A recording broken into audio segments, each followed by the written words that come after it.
사도행전 11장 우리 1절에서 3절 우리 함께 읽도록 합니다. 유대인의 사도들과 형제들이 이방인들도 하나님의 말씀을 받았다함을 들었더니 베드로가 예루살렘에 올라갈 때 할례자들이 비난하여 이르되 내가 무할례자의 집에 들어가 함께 먹었다 하니 아멘. 우리 장례 광고가 있습니다. 우리 이교구 18지역 남양 일석에 우리 우상민 백효진 성도의 시부가 되시는데 오늘 장례를 위해서 교회에서 10시에 출발합니다. 우리 장례식장은 삼성 서울병원 장례식장입니다. 우리 교우 장례에 많은 기도와 관심을 부탁드리겠습니다.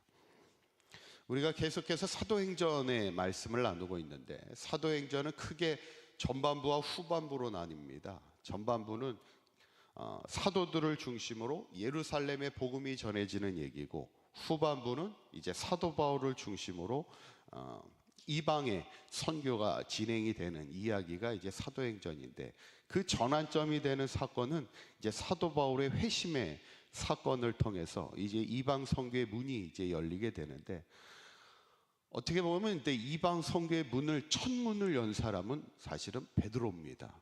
그래서 이 고넬료의 회심의 사건이 이방 선교의 문을 여는데 아주 중요한 사건이 되는데, 우리가 지금 그 말씀을 나누고 있는 거예요. 베드로가 고넬료의 집에 가서 예수 그리스도의 복음을 전하게 될 때 말씀 듣는 모든 사람에게 뭐가 내려와요?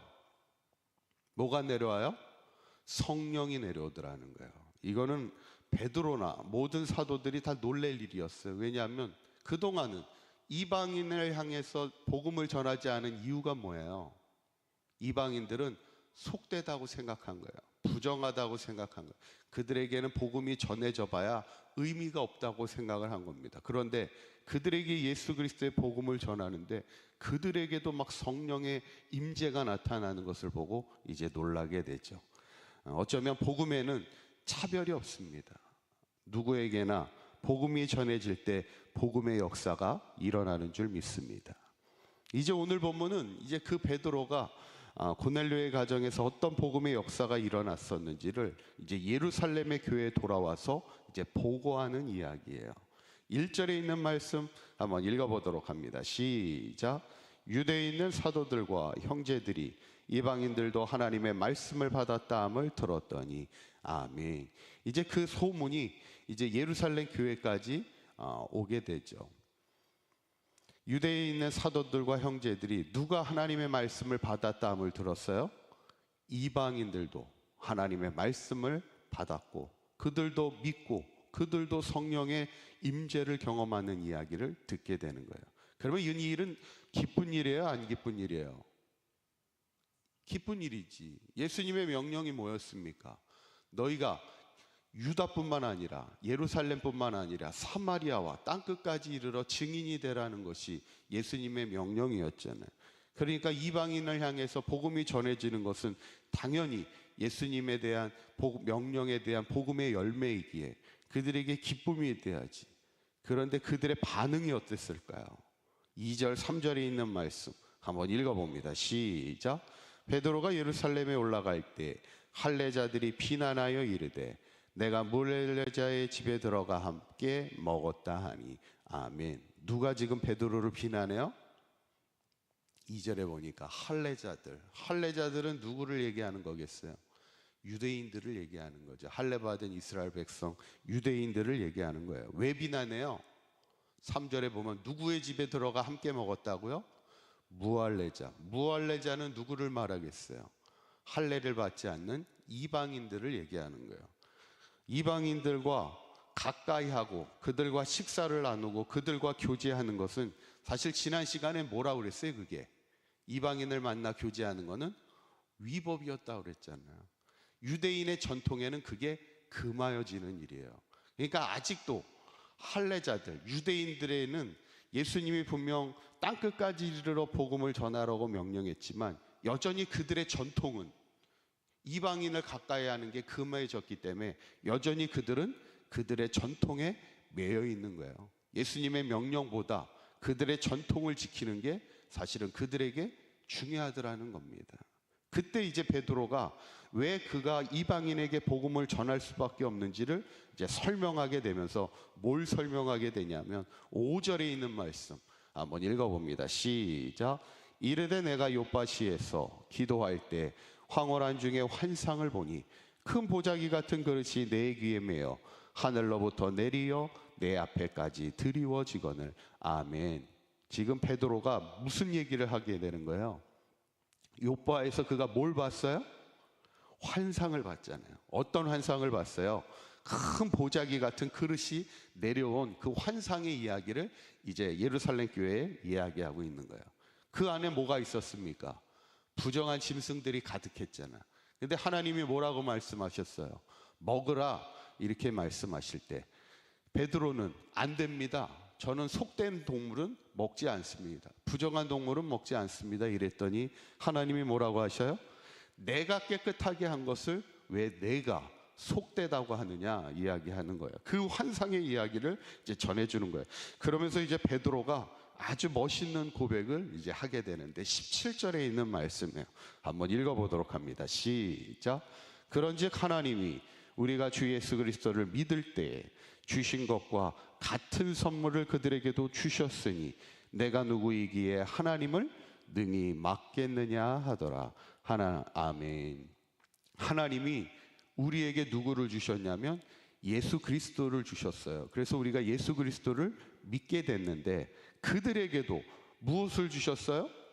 여기 보면 같은 선물을 주셨다는 거예요. 이 같은 선물은 누구를 말하는 거예요? 예수 그리스도를 말하는 거지.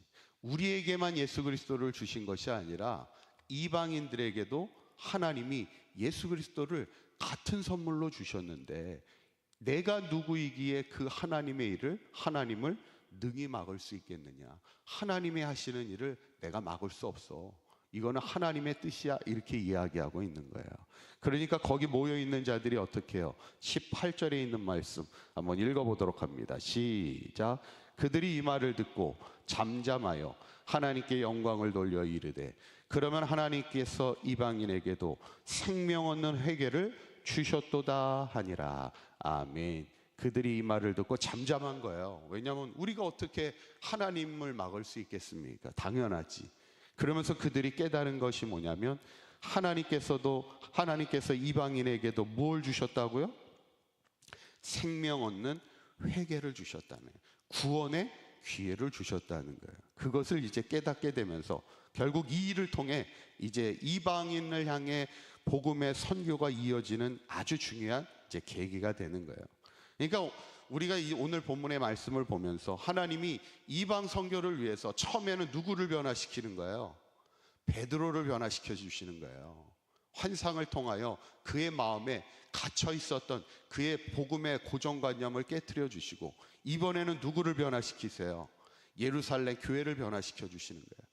그러면서 이방 선교를 향해서 그것이 하나님의 뜻임을 그들에게 계속 깨달아 알게 하시는, 결국 이 복음의 역사는 우리는 뭐 사도 바울에 의해서 이방 선교의 역사가 나타났다고 얘기하지만 사실 이 모든 것을 일하시고 계시는 분은 누구예요? 사실 하나님입니다. 하나님이 이 모든 것을 일하고 계시는 거예요. 여기서 중요한 것은 하나님의 일하심을 사람이 막을 수 없다는 거예요. 특별히 복음이 전해지는 일에는 내가 그 하나님을 막는 자가 되어서는 안 되는 거예요. 하나님의 일을 여는 자가 돼야지.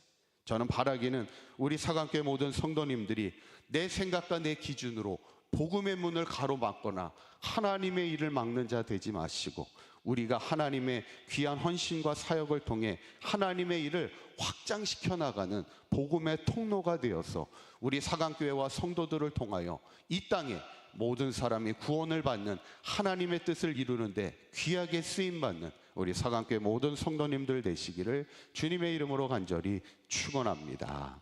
기도하겠습니다.